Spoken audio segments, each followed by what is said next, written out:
আজকের ক্লাস পঞ্চম শ্রেণী আমাদের পরিবেশ বইয়ের প্রথম পর্যায়ক্রমে মূল্যায়ন 2025-এর জন্য তোমাদের রায় ও মার্টিন প্রশ্নবিচিত্রার বইয়ের Alipurduar Mac William high school এবং আরামবাগ উচ্চ বিদ্যালয় এই স্কুল দুটির প্রশ্ন উত্তর সমাধান করে দেব। সুতরাং ভিডিওটির প্রথম থেকে শেষ পর্যন্ত সঙ্গে থাকো এবং দেখতে থাকো। আর যারা এখনও পর্যন্ত আমার চ্যানেলটিকে সাবস্ক্রাইব করেনি তারা অবশ্যই চ্যানেলটিকে সাবস্ক্রাইব করো, আর যারা চ্যানেলটিকে সাবস্ক্রাইব করেছেন তাদের অসংখ্য অসংখ্য ধন্যবাদ। প্রথমে দেখো বলা হয়েছে যে সঠিক উত্তরটি নির্বাচন করে লেখো যে কোনো চারটি, সুতরাং চারটি করতে হবে। প্রতিটি প্রশ্নের মান 1 নম্বর করে 1 গুণ 4 মোট নম্বর রয়েছে এখানে 4 নম্বর। একের একে বলা হয়েছে ডট চিকিৎসা বা ডিওটি চিকিৎসা করাতে হয়। কয়ে রয়েছে যক্ষা, ক্ষয়ে রয়েছে কলেরা এবং গয়ে রয়েছে আমাশয় রোগের জন্য। তাহলে উত্তর হবে ডট চিকিৎসা করাতে হয় যক্ষা রোগের জন্য, অর্থাৎ অপশান ক। একের দুইয়ের প্রশ্নে বলা হয়েছে যে মাটিতে বালি আর কাদা প্রায় সমান সমান সেটি হলো এঁটেল মাটি, বেলে মাটি, দোআঁশ মাটি। উত্তর হবে যে মাটিতে বালি ও কাদা প্রায় সমান সেটি হলো দোআঁশ মাটি, অর্থাৎ অপশান গ। একের তিনের প্রশ্নে বলা হয়েছে বাণিজ্যিকভাবে মাছ চাষ শুরু হয় 1918 সালে, 1929 সালে, 1920 সালে। উত্তর হবে বাণিজ্যিকভাবে মাছ চাষ শুরু হয় 1929 সালে, অর্থাৎ অপশান খ। একের চারে দেখে নাও বলেছে মানব দেহের সবচেয়ে বড় হাড় হিউমেরাস, ফিমার, টিবিয়া। উত্তর হবে মানব দেহের সবথেকে বড় হাড় ফিমার, অর্থাৎ অপশান খ। একের পাঁচে বলা হয়েছে অস্থি মজবুত করার জন্য প্রয়োজন ক্যালসিয়াম, ভিটামিন ও ফ্যাট। তাহলে এক্ষেত্রে উত্তর হবে অস্থি মজবুত করার জন্য প্রয়োজন ক্যালসিয়াম, অর্থাৎ অপশান নাম্বার ক হলো। এবার দেখে নাও দুয়ের দাগে বলা হয়েছে শূন্যস্থান পূরণ করো যে কোনো চারটি। প্রতিটি প্রশ্নের মান 1 নম্বর করে মোট 4 নম্বর বরাদ্দ। দুয়ের একে বলা হয়েছে সজীব অর্থাৎ মাটির সজীব জৈব উপাদান হলো। উত্তর হবে মাটির সজীব জৈব উপাদান হলো কেঁচো। দুয়ের দুয়ে বলা হয়েছে অস্থিসন্ধিতে হাড়গুলি লাগানো থাকে ড্যাশ দিয়ে। উত্তর হবে অস্থিসন্ধিতে হাড়গুলি লাগানো থাকে লিগামেন্ট দিয়ে। দুয়ের তিনের প্রশ্নে বলা হয়েছে কেন্দু গাছ দেখা যায় ড্যাশ। উত্তর হবে কেন্দু গাছ দেখা যায় পশ্চিমে মালভূমি অঞ্চলে।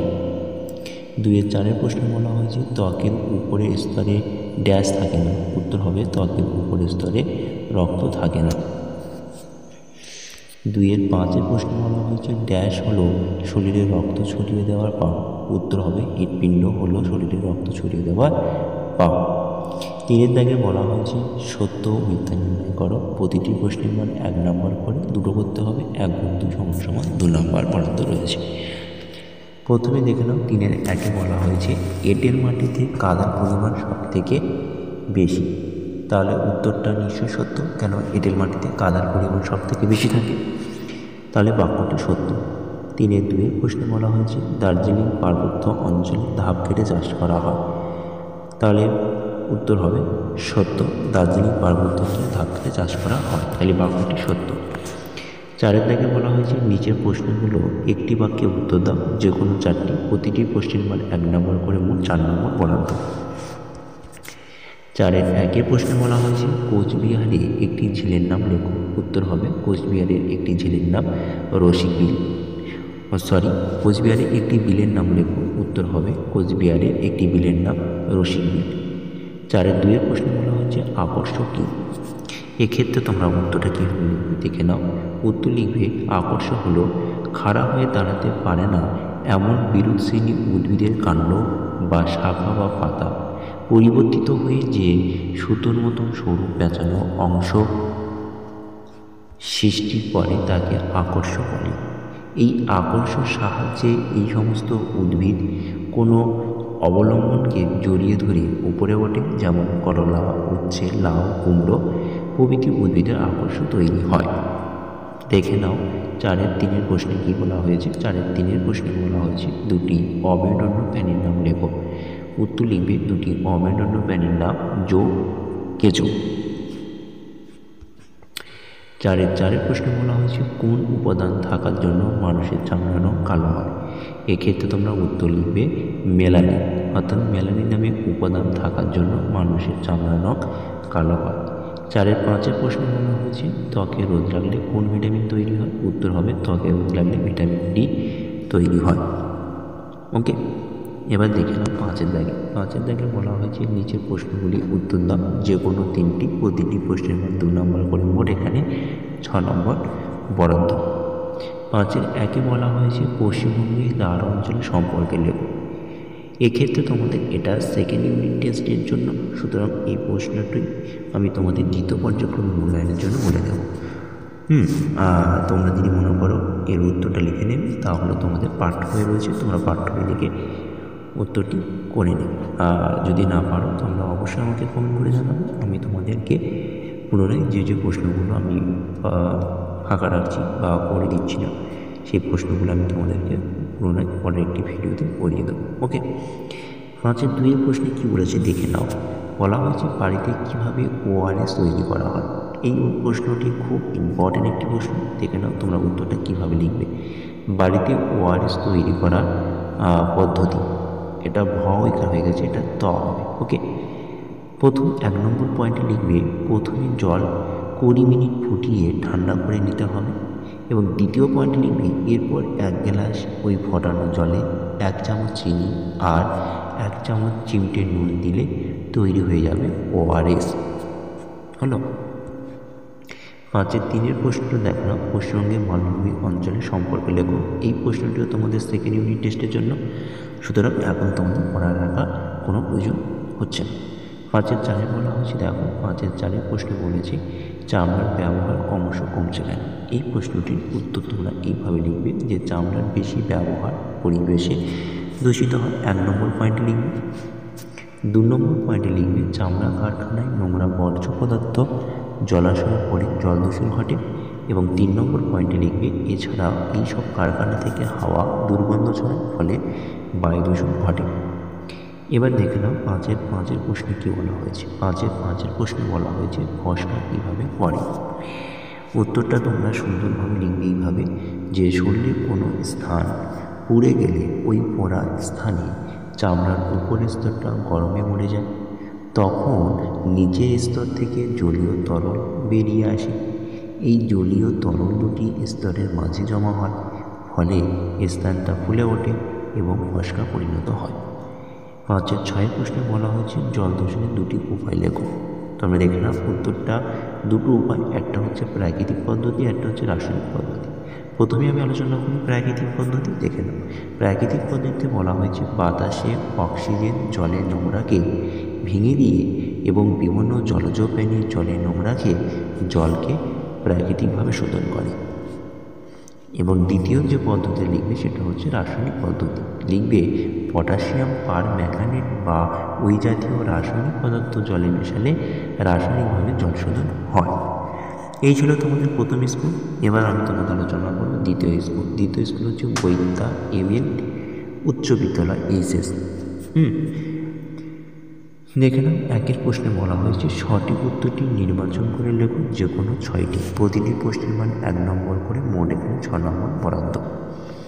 1 প্রশ্নে বলা হয়েছে গন্ডারের খড়গ আসলে চুল, লোম, নখ, পালক।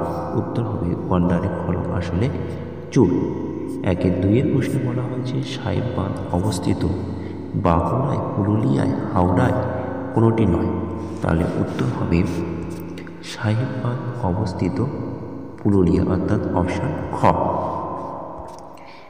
3 প্রশ্নে বলা হয়েছে কাদার ভাগ বেশি থাকে দোআঁশ মাটিতে, বেলে মাটিতে, লাল মাটি, এঁটেল মাটি। উত্তর হবে কাদার ভাগ বেশি থাকে এঁটেল মাটিতে, অর্থাৎ অপশান ঘ। 4 প্রশ্নে বলা হয়েছে মাটির সজীব জৈব উপাদান হল কম্পোস্ট সার, কেঁচো, নাইট্রোজেন সার, পেন। তাহলে উত্তর হবে মাটিতে সজীব জৈব উপাদান কেঁচো, অর্থাৎ অপশান খ। একের 5 প্রশ্নে বলা হয়েছে যে ত্বকে রোদ লাগলে তৈরি হয় vitamin A, vitamin B, vitamin C এবং ভিটামিন ডি। উত্তর হবে ত্বকে রোদ লাগলে ভিটামিন ডি, অর্থাৎ অপশান ঘ। একের 6 বলা হয়েছে নদীর বাঁকে খানিকটা জায়গা নদী থেকে আলাদা হয়ে বদ্ধ জলা হয়ে যায়, একে বলা হয় ঝরা, বাওর, নয়াঞ্জলি না ভেরি। তাহলে উত্তর হবে নদীর বাঁকে খানিকটা জায়গা নদী থেকে আলাদা হয়ে বদ্ধ জলা হয়ে যায়, একে বলে বাওর, অর্থাৎ অপশান খ। তাহলে কি বলে? বাওর। একের 7 প্রশ্নে বলা হয়েছে আকর্ষণ হলো গাছের মূল, কাণ্ড, পাতা, ফুল। উত্তর হবে আকর্ষণ হলো গাছের কাণ্ড, অর্থাৎ অপশান গ। এবার দেখে নাও 2-এর দাগে কি বলা হয়েছে। 2-এর দাগে বলা হয়েছে শূন্যস্থান পূরণ করো যে কোনো 5টি। সুতরাং প্রতিটি প্রশ্নের মান 1 নাম্বার করে মোট এখানে নাম্বার বরাদ্দ রয়েছে 5 নম্বর। 2-এর 1-এর প্রশ্নে বলা হয়েছে নখের রং ফ্যাকাশে হয়ে যাওয়ার ড্যাশের লক্ষণ। উত্তর হবে নখের রং ফ্যাকাশে হয়ে যাওয়া রক্তলবতার লক্ষণ। তাহলে উত্তর হবে রক্তলবতা। 2-এর বলা হয়েছে কাঁধ থেকে কনি পর্যন্ত হাড়কে ড্যাশ বলে। উত্তর হবে কাঁধ থেকে কনি পর্যন্ত হাড়কে হিউমেরাস বলে। 3-এ বলা হয়েছে দেখো ড্যাশ রোগ প্রতিরোধে শিশুদের ডট চিকিৎসা করা হয়। উত্তর হবে যক্ষা রোগ প্রতিরোধ শিশুদের ডিওটি চিকিৎসা বা ডট চিকিৎসা করা হয়। 2-এর 4 ড্যাশ মাছের আঁশ নেই। উত্তর হবে ট্যাংরা মাছের আঁশ নেই। 2-এর 5-এর প্রশ্নে বলা হয়েছে পটাশিয়াম পারম্যাঙ্গানেট দূষিত জিনিস তাড়াতাড়ি ভেঙে ড্যাশ করে, বিশুদ্ধ করে। উত্তর হবে বিশুদ্ধ করে। 2-এর 6-এ বলা হয়েছে হাড়গুলি অস্থিসন্ধিতে লাগানো থাকে ড্যাশ দিয়ে। উত্তর হবে হাড়গুলি অস্থিসন্ধিতে লাগানো থাকে লিগামেন্ট দিয়ে। এবার তোমরা দেখে নাও 3-এর দাগে বলা হয়েছে নিচের প্রশ্নগুলোর একটি বাক্যে উত্তর দাও যে কোনো 3টি, প্রতিটি প্রশ্নের মান 1 নম্বর করে মোট 3 নম্বর বরাদ্দ। প্রথম প্রশ্ন হচ্ছে স্টেথোস্কোপ কী। উত্তর তোমরা এইভাবে লিখবে যে ডাক্তারবাবুদের ব্যবহৃত একটি যন্ত্র হচ্ছে স্টেথোস্কোপ। এই যন্ত্রের সাহায্যে ডাক্তারবাবুরা বুকের মধ্যে থাকা হৃৎপিণ্ডের ধুপ ধুপ শব্দ অর্থাৎ হৃদ স্পন্দন শোনেন। 3-এর 2-এর প্রশ্নে বলা হয়েছে নখে নোংরা জমে থাকলে কি হতে পারে। উত্তর লিখবে এইভাবে নখের যত্ন না নিলে বা নখ অপরিষ্কার রাখলে নখের গোড়ায় নোংরা জমবে, 1 নম্বর পয়েন্ট লিখবে। সেখানে জীবাণু বাসা বাঁধবে এবং পেকে গিয়ে পুঁজ হবে, ফলে প্রচণ্ড ব্যথা হবে এবং যন্ত্রণা করবে। এই অবস্থায় নখকুনি বলা হয়। একে বলছে এছাড়া নোংরা নখযুক্ত হাত দিয়ে খাবার খেলে জীবাণু দেহে প্রবেশ করবে এবং বিভিন্ন রোগের সৃষ্টি করবে। এই হচ্ছিল নোংরা নখ জমে থাকলে কী হতে পারে। ওকে, এবার দেখো 3-এর 3 প্রশ্ন বলা হয়েছে হাওড়া জলাভূমিটির নাম কি। উত্তর হবে হাওড়া জলাভূমিটির নাম সাঁতরাগাছি ঝিল। 3-এর 4-এর প্রশ্ন বলা হয়েছে কি না, বলা হয়েছে পা নেই এমন দুটি প্রাণীর নাম লেখো। উত্তর হবে পা নেই এমন দুটো প্রাণী সাপ এবং কেঁচো। এবার দেখে নাও 4-এর দাগে বলা হয়েছে নিচের প্রশ্নগুলি উত্তর দাও যে কোনো 3টি, প্রতিটি প্রশ্নের মান 2 নম্বর করে মোট 6 নম্বর। 4-এর 1-এ প্রশ্নে বলা হয়েছে মাটির নিচে জল যথেচ্ছ ব্যবহার করলে কী হবে। অর্থাৎ অতিরিক্ত মাটির নিচে জল যদি ব্যবহার করি তাহলে সেক্ষেত্রে কী সমস্যা হবে। দেখে নাও উত্তরটা এইভাবে লিখবে যে পরে টিউবওয়েলের পর আর পানীয় জল উঠবে না। তাহলে পরে টিউবওয়েলে আর পানীয় জল উঠবে না, অর্থাৎ পানীয় জলের সংকট দেখা দেবে। মাটির নিচে জলের স্তর অনেক নিচে নেমে যাবে, ফলে টিউবওয়েলে দিয়ে জল উঠবে না। শুধু পানীয় জল নয়, চাষবাসে ব্যবহৃত জল বা অন্যান্য কাজে ব্যবহৃত জল পাওয়া যাবে, অর্থাৎ জল কষ্ট দেখা দেবে। অধিক ব্যবহার ফলে মাটির নিচে পানীয় জল দূষিত হয়ে পড়বে। এইটুকু তোমরা লিখবে। তারপর দেখো 4-এর 2-এ প্রশ্ন বলা হয়েছে ত্বকে মেলানিনের কাজ কী এবং একই সঙ্গে আরেকটি প্রশ্ন রয়েছে ভিটামিন ডি এর কাজ লিখো। তোমরা উত্তরটি এইভাবে লিখবে যে মেলানিন একটি রঞ্জক পদার্থ। ওকে, এটি চামড়া থাকলে চামড়ার রং কালো হয়, শরীরে রোদ লাগলে মেলানিন তৈরি হয়। এবার তোমরা কাজ লিখবে কীভাবে। কাজ লিখবে মানুষের চামড়ায় থাকা মেলানিন সূর্যের অতিবেগুনি রশ্মি শুষে নিয়ে ক্যান্সার হওয়া আটকায়। পরে এর সঙ্গে আরেকটি কোশ্চেন ছিল যে ভিটামিন ডি এর কাজ লিখো। উত্তর হবে ভিটামিন ডি এর কাজ হলো রিকেট রোগ প্রতিরোধ করা বা করে। এবার দেখে নাও 4-এর 3-এর বলা হচ্ছে রক্তের কাজ কি। উত্তর হবে 1 নম্বর পয়েন্ট লিখবে যে সারা শরীরে অক্সিজেন ও প্রয়োজনীয় পুষ্টি পদার্থ পৌঁছে দেওয়া রক্তের কাজ। 2 নম্বর পয়েন্টে লিখবে যে দেহের কোনো ক্ষতস্থানে জীবাণু ধ্বংস করার জন্য সেই স্থানে রক্তে পৌঁছে যায়, এটা 2 নম্বর কাজ। এবং 3 নম্বর কাজ লিখবে যে কোলাকোষ থেকে কার্বন ডাই অক্সাইড ও অন্যান্য দূষিত পদার্থ রক্তের মাধ্যমে অপসারিত হয়ে নির্দিষ্ট অংশে পৌঁছে যায়। 4.4 প্রশ্নে বলা হয়েছে যে শকুনের সংখ্যা হঠাৎ কমে যাওয়ার কারণ কী। তোমরা এক্ষেত্রে উত্তর লিখবে যে শকুনের সংখ্যা হঠাৎ কমে যাওয়ার কারণ প্রথম লিখবে বাসস্থানের ধ্বংসের জন্য। শকুন সাধারণত বড় প্রচুর ডালপালাযুক্ত ঝাংড়া গাছে বাসা বাঁধে, সুতরাং এই ধরনের গাছের সংখ্যা ধীরে ধীরে কমে যাওয়ায় শকুনদের বাসস্থান হারিয়ে যাচ্ছে, ফলে তাদের সংখ্যা কমে যাচ্ছে। 2 নম্বর পয়েন্ট লিখবে ওষুধযুক্ত খাদ্য গ্রহণ। গরুদের দেহে ব্যথানাশক ওষুধ প্রয়োগ করা হয়, এই ওষুধে নানা রাসায়নিক পদার্থ গরুর মাংসপেশিতে থেকে যায়। মরা গরুর মাংস খেলে রাসায়নিক পদার্থ শকুনদের বৃক্ষে কাজে নষ্ট করে দেয়, ফলে শকুনরা মারা যায়। এবার পরের প্রশ্ন দেখে নাও। 4.5 প্রশ্নে বলা হয়েছে মাটির নিচে জলীয় জল কোন কোন কাজে ব্যবহারের ফলে নষ্ট হচ্ছে। উত্তর হবে মাটির নিচে পানীয় জল চাষের কাজে, শিল্প কারখানা বিভিন্ন কাজে ব্যবহৃত হলে বেশি নষ্ট হয়ে যাচ্ছে। 4.5 বলা হয়েছে ত্বকের নিচে স্তরে কখন গরম হতে পারে। এই প্রশ্নটি তোমরা অবশ্যই তোমাদের পাঠ্য বইয়ে 3 নম্বর পেজে প্রশ্নের উত্তরটি পেয়ে যাবে, সুতরাং তোমাদের পেজ নম্বর 3 তোমাদের পাঠ্য পেজ নম্বর 3 থেকে প্রশ্নটির উত্তর সংগ্রহ করে নিও। ভিডিওটি আজকে এই পর্যন্ত রইল। ভিডিওটি ভালো লাগলে অবশ্যই লাইক করে শেয়ার করো তোমাদের বন্ধুদের কাছে বেশি বেশি করে। এবং তোমাদের কাছে আরেকটি শেষ রিকোয়েস্ট, তোমরা চ্যানেলে নতুন আসলে বা নতুন হলে অবশ্যই চ্যানেলটিকে সাবস্ক্রাইব করো, পাশে রাখা বেল আইকনটি অল করে রাখো। তোমরা ততক্ষণে এই ক্লাসটি এবং পূর্বে আরেকটি ভিডিও তোমাদের রায়মা মার্টিন প্রশ্নবিচিত্র বই থেকে দুটো স্কুলের সমাধান করে দিয়েছিলাম, সেই ভিডিওটিও অবশ্যই তোমরা দেখবে। আজকে এই পর্যন্ত, ভালো থেকো, সুস্থ থেকো, টাটা, বাই বাই।